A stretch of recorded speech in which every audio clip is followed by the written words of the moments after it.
I introduced this today.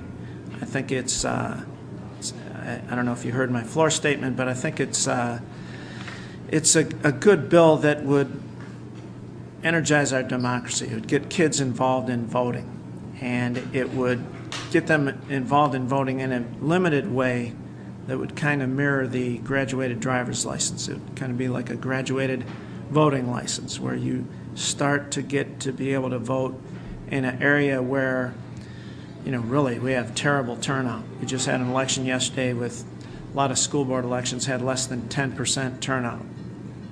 And I think if kids were allowed to vote, 16 and 17-year-olds, that no one's more affected by the schools, and they have a direct interest in it.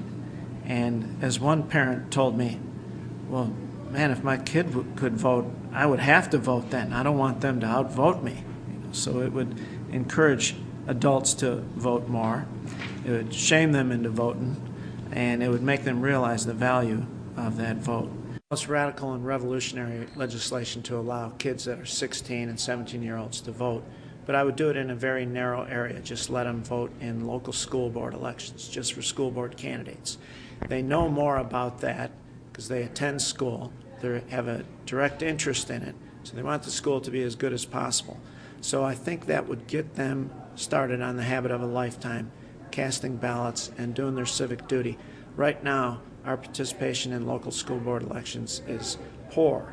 We had an election yesterday, and it was less than 10% in a lot of localities. So I think if kids could vote, they would vote in greater numbers, and that would embarrass their parents into voting, and their parents would say, I don't want to get outvoted by my kid. I got to get out and vote.